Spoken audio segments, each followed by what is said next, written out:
The headlights, the cold night, and the man driving Alanath Road was quiet, almost too quiet.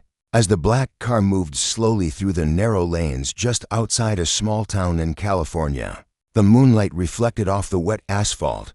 Tall trees leaned in from both sides of the road, casting long, dancing shadows. Most people were home by now, but one man was still driving. Behind the wheel was Keanu Reeves.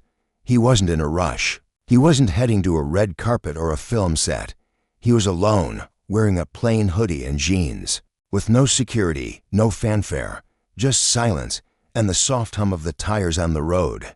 Keanu had always found peace in late-night drives. It helped him think, helped him breathe. But tonight was different. He looked tired, not just physically, but somewhere deeper, like a weight was sitting quietly on his chest. On the seat next to him was a folded blanket, a half-empty water bottle, and an old backpack. As he turned onto a darker stretch of road near Pinewood Valley, flashing red and blue lights lit up behind him. He glanced in the rearview mirror and blinked slowly. Police. He whispered to himself. But why? He pulled over calmly, turned off the engine, and rolled down the window. A sheriff's deputy approached the car with caution, hand near his belt, flashlight aimed at the driver. "Good evening, sir. License and registration, please." Keanu handed over the documents without hesitation. The deputy paused when he saw the name. "Wait, are you?" "Yes," Keanu said softly. "But tonight, I'm just a man driving home." The deputy glanced at the other officer beside him and nodded. "We pulled you over because we got a report of a suspicious black vehicle matching this plate. Something about unusual movement near the elementary school parking lot." Keanu's brow furrowed. "I parked there for a few minutes, just to make a phone call. I wasn't near the building. Can we take a quick look inside, sir? Just protocol." "Of course," Keanu replied, stepping out of the car calmly. The two officers opened the doors and looked inside. They expected something strange. They expected maybe a weapon, or odd equipment, or something that would explain the report. Instead, they found something that made them freeze. In the back seat, under a gently folded blanket, was a small child fast asleep, holding a stuffed lion. The officer's voice cracked. "Sir, who is this?" Keanu's voice was low, steady, but emotional. "Her name is Lily. She's not mine. I found her." Both officers looked at each other in confusion. "You found her?" "Yes," Keanu said. "Just outside the school. Crying, barefoot, alone.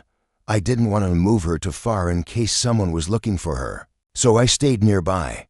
I called child services, but they said there was a delay. So I kept her warm, gave her water, and waited." The flashlight beam moved slowly across the girl's sleeping face. She looked peaceful now, like she had finally found safety. The deputy lowered his voice. "Why didn't you tell us right away?" Keanu looked him in the eyes. "Because in this world, people judge too fast, and she's already scared enough." The air between them grew still. The officer stepped back. "We'll call in backup. Make sure she gets care. But sir, thank you." As they waited, Keanu stood outside, his car in the cold night, arms crossed, looking down at the ground. "I just did what anyone would do," he said quietly. But the truth was, not everyone would. And no one expected that what started as a traffic stop would lead to a story that would shake the country. The child's name, a mother's silence, and the secret no one expected. Little girl in the back seat was still sleeping. As more police vehicles arrived, flashing lights now lit up the trees like a scene from a film. But Keanu stood quietly beside his car, arms folded, face calm but heavy. A paramedic gently picked up the child, wrapped her in a thermal blanket, and carried her into the back of an ambulance. "She's stable," the medic said. "No visible injuries, just cold and hungry." One of the officers approached Keanu again. "Sir, we appreciate your help tonight. We've got to ask, though, did you see anyone else nearby? Anyone who might have left her there?" Keanu shook his head. "No, just her. She was standing near a bench, crying. I stopped because it didn't feel right. She didn't speak at first, just held onto my hand." The officer nodded slowly. "And she told you her name, Lily?" Keanu replied. "That's all she said. They reviewed the school's security footage. Grainy, slow. Around 11:50 p.m., a shadowy figure could be seen leaving something near the bench, then running back toward a car parked just outside the camera's view. Less than 3 minutes later, Keanu's car arrived. The timeline matched his story exactly. What didn't match was the fear behind the drop-off. Who would leave a child in the cold like that? Why, and how did Keanu end up in the middle of it? At the station later that night, a detective named Rosa Thompson was called in to handle the case. She had worked missing children cases for over a decade and had seen heartbreak in every shape and size, but even she wasn't ready for this one. She sat with Lily in a quiet room filled with soft toys and dim lights. The child was still too quiet. Her fingers clutched the stuffed lion tightly. Detective Thompson knelt beside her. "Sweetheart, do you know where your mommy is?" Lily didn't speak. "Can you tell me anything? Your last name, where you live?" Silence, until one word slipped out, almost like a whisper from a dream. "Reeves." The detective blinked. "What?" Lily looked down. The nice man, Reeves, outside the room. Detective Thompson met with Keanu. "She said your name. She trusts you." Keanu nodded slowly. "I didn't do anything special." "You stayed," Rosa said. "That's more than most." The department checked missing children reports. They found nothing matching Lily's age or appearance. No Amber Alerts. No recent calls from parents. It was like she had simply appeared. But that wasn't the truth. And the next morning, everything changed. A call came in from a nearby town, Fortwood, just 2 hours north. A woman had arrived at a hospital in a dazed state, dehydrated, exhausted. When nurses asked if she needed help, she said just 3 words: "My daughter." Lily. Within the hour, Detective Thompson and her team traveled to the hospital. Keanu stayed behind at the station, restless. But when the officers returned with the woman, things took a turn no one expected. She wasn't crying. She wasn't panicking. She wasn't even asking for her child. Her name was Clarissa. And as they interviewed her, her answers made little sense. "She's better off," she said calmly. "The world's too hard. I can't protect her anymore." "Why leave her alone?" the detective asked. "Because someone else would do better than me." Meanwhile, Lily, still too young to explain the full picture, clung tightly to her lion and said only one thing when asked about her mom. "She cried all day. She said goodbye." Outside the room, Keanu paced slowly, his hands in his pockets. When Detective Thompson told him the update, he was quiet for a long time. "So what happens to her now?" he asked. "She'll go into protective care," Rosa replied, "until we figure this out." Keanu nodded. Then, slowly, he asked something unexpected. "Can I stay with her, just until they find the right place?" Rosa looked at him, surprised. "You don't have to do this." "I know," Keanu said, "but I want to. She needs someone, and right now, that someone is me." And with that one sentence, a traffic stop became a lifeline. And a lonely little girl, abandoned in the dark, was no longer alone. A temporary guardian, a child's trust, and a past that won't stay silent. 3 days had passed since Keanu Reeves became the temporary guardian of Lily, the little girl found asleep in the backseat of his car. The paperwork was handled quietly through child services, and everything was done by the book. But nothing about the situation felt ordinary. Keanu single quotes as home was quiet, peaceful, and safe, things Lily hadn't known in a long time. He turned a spare guest room into a cozy little corner for her, with soft blankets, night lights, and the stuffed lion always resting nearby. The first night she stayed, she didn't speak at all. She curled up under the blanket and held his hand until she fell asleep. By the second night, she whispered 2 words before bed: "Thank you." He didn't reply with words, just a smile and a soft pat on her head. During the day, she followed him like a shadow. Keanu canceled meetings, turned down events, and cleared his calendar. He cooked simple meals, showed her how to water the plants, and took her on quiet walks where no cameras would find them. He didn't ask about her past. He waited. And one afternoon, when they were sitting on the floor building a puzzle, she spoke. "Do you know what my mommy used to say?" Keanu looked at her gently. "What did she say?" She said I'm stronger than the world. But then one day, she wasn't strong anymore. His chest tightened. He didn't know what to say. So, he didn't say anything. He just nodded slowly. But you stayed, she added, placing the last puzzle piece down.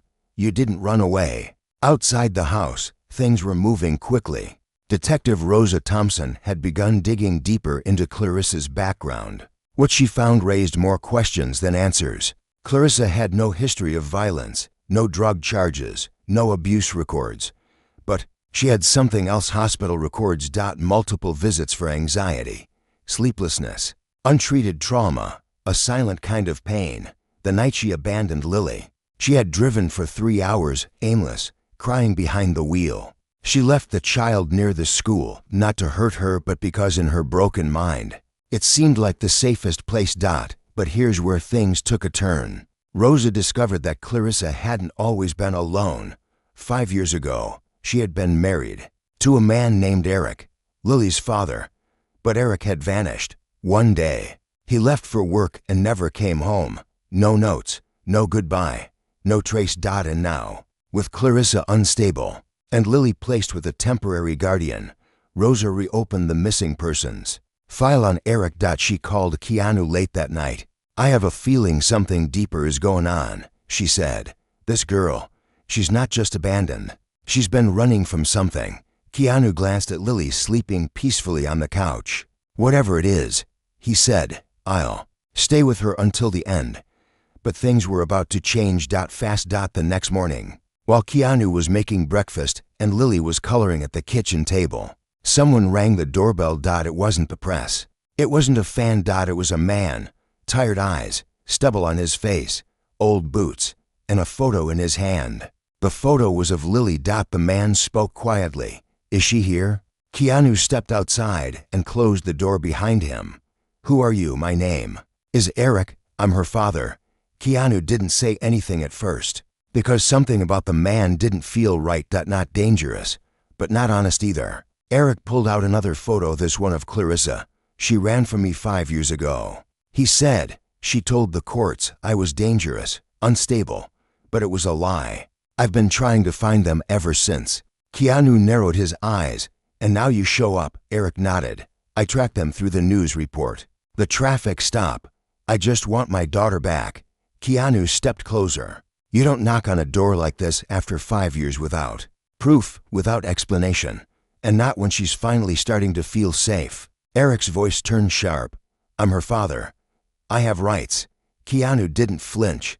And I have eyes. And right now, they're telling me to protect her. Inside the house, Lily stood by the window, watching. She saw the man, and she froze. Her coloring pencil dropped from her hand. Then she whispered something that made Keanu's heart twist when he heard it later. That's the man from the bad dream. And just like that, everything changed again. Asterisk the face from her dream. And the line Keanu refused to cross. Keanu Reeves stood on his front porch, inches away from a man who claimed to be Lily's father. The quiet air between them felt sharp, like broken glass. Keanu didn't raise his voice, didn't back down. His calm wasn't weakness, it was control. Inside the house, Lily had taken 3 steps away from the window. Her body trembled, her eyes were wide, and her voice broke when she whispered again. That's the man from the bad dream. Keanu's instincts hardened. He turned to Eric and said in a tone barely above a whisper, You're not stepping inside. Not today. Eric's jaw clenched. I told you, I'm her father. I can prove it. Keanu kept the door behind him shut. Then prove it to the court. Eric stepped back, shoulders tense. You think you know who I am? Keanu didn't blink. I don't, but she does. And she's afraid. That was enough. Within the hour, Detective Rosa Thompson arrived with officers from Family Services. She asked Eric to come down to the station for formal questioning. He didn't resist, but his face held a silent promise. This isn't over. While they handled him, Keanu went back inside and knelt down beside Lily. Did he hurt you? He asked gently. She shook her head slowly, not with hands. But he scared Mommy. He yelled a lot. He said things that made her cry. Tears slipped down her cheeks as she clutched her lion. Keanu pulled her into his arms, held her close, and whispered, You're safe now.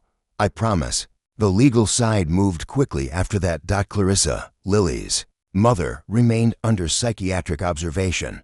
She wasn't in a condition to make legal decisions. Her statements were fragmented, haunted by years of fear. Her medical history now painted a fuller picture. She had been abused emotionally, manipulated, and isolated by Eric. When she finally escaped, she'd gone into hiding, but she never healed. And now her daughter was caught between the past and the possibility of a future. Keanu wasn't a lawyer. He wasn't a judge, but he was something else: consistent, present, patient. He stayed. He cooked pancakes for Lily every morning, even if they came out lumpy. He read her bedtime stories. He taught her how to fold her clothes. He took her to the beach one afternoon, and they drew shapes in the sand. For the first time in years, Lily laughed openly, loudly. But every smile had a shadow. The legal system doesn't move with emotion. It moves with paper. Eric, now under investigation, hired a defense team. He filed for custody, arguing that he was the biological father, that Clarissa's mental state made her unfit, and that Keanu had no legal standing. He's not family, the lawyer argued in court. He's a temporary guardian, a celebrity. But Keanu didn't flinch. When he spoke in court, his words weren't loud, but they carried weight. I didn't ask for this, he said. I didn't choose to find her, but once I did, I made a choice not to leave. He held up the drawing Lily made him, standing next to her with a heart between them. She doesn't need a stranger to prove he's her father. She needs someone who proves they won't disappear. The judge listened carefully. Rosa Thompson testified to, explaining the abuse allegations, Clarissa's current condition, and the trauma Lily had already survived. And then, something unexpected happened. Clarissa herself asked to speak. Via video. From the hospital, she looked thin, tired, but clear-eyed. He used to scream, she said, not just at me, at Lily. He never hit her, but he hit our walls, slammed doors, broke chairs. She would cover her ears. She took a deep breath. The night I left her, I thought she'd be safer with a stranger than with me. I was wrong. But by some miracle, that stranger turned out to be a good man. Let her stay with him until I'm strong again. The courtroom went silent. The judge called a recess outside. Keanu sat on a bench with Lily. She leaned against him and drew quietly with crayons. After a long pause, she asked, "Do I have to go live with the angry man?" Keanu shook his head. "Not today, not ever. If I can help it." And as she handed him a new drawing, one with 3 hands holding each other, labeled me, Mommy, and Key, he realized something. He hadn't just become her protector. He had become her family. The courtroom's final question, and the answer that broke the silence. The sky was gray the morning of the final custody hearing. Clouds moved slowly over the courthouse, casting long shadows over the steps. Inside, the room was quiet, the kind of quiet that feels like something important is about to happen. Keanu Reeves walked in, holding Lily's hand. She wore a soft yellow dress, her stuffed lion clutched tightly to her side. Her steps were small, but sure. Keanu's face was calm, but his jaw was tight. He had been through months of hearings, evaluations, interviews, and press he never asked for, but he never left her side. Today would decide if he could stay in her life or be forced to say goodbye. On the other side of the courtroom sat Eric. His suit was clean, his hair neat, but his eyes cold. His lawyer had worked hard to paint him as misunderstood, as someone who had made mistakes, but deserved a second chance. He has rights, the lawyer repeated. He is the biological father. But Detective Rosa Thompson was there too, and she stood, firm and clear. What he has is a history of emotional harm. What Lily has now is stability, safety, love. The judge listened. Then came the final step. Lily herself was asked to speak. The room fell even more still. No cameras were allowed, no reporters, just quiet, respectful attention. A counselor walked her to the front, and the judge spoke softly. "Hi Lily, I know this is hard, but I want to ask you something very important, okay?" She nodded. "Do you know who you want to live with?" Lily didn't look scared. She looked brave. "I want to live with Key." "Who is Key?" the judge asked kindly. She pointed at Keanu. "Him." He makes pancakes that are kind of funny, and he reads stories. And when I have bad dreams, he holds my hand until they go away. And you feel safe with him? Yes. Do you want to live with your daddy, Eric? She looked down at her lion, held it tighter, then answered softly, he made. Mommy cry too much, a single sentence. No yelling, no drama. Just the honest words of a child who had seen more than she should. Keanu closed his eyes, holding back emotion. The judge leaned back, silent for a moment. And then, with a voice that was calm but final, he said, the court grants guardianship of Lily to Mr. Reeves, under monitored conditions with full rights to seek adoption. A sound escaped from Eric, something between anger and shock. This isn't justice, he muttered. But the judge responded, this is protection. Keanu turned to Lily, knelt down, and whispered, we're okay. She hugged him so tightly he almost fell backward. The legal paperwork would still take time. The process of adoption would be slow and careful. But the door was open now, and Keanu wasn't walking away. Outside the courthouse, a small group of reporters waited. Someone tried to approach him for a comment, but he simply held Lily's hand and kept walking. He didn't need headlines. He had something better, a quiet promise kept. In the weeks that followed, life changed. Keanu's home was no longer silent. Lily's laughter filled the halls. Her drawings covered the fridge every Friday. They made pancakes even if they still came out a little burned. One afternoon, Keanu received a letter. It had no return address. Inside was a short note. Thank you for saving her, Clarissa. There was no need to reply. He framed the letter and placed it near the lion on her nightstand. Months passed. Lily started school again. She made friends. She smiled more.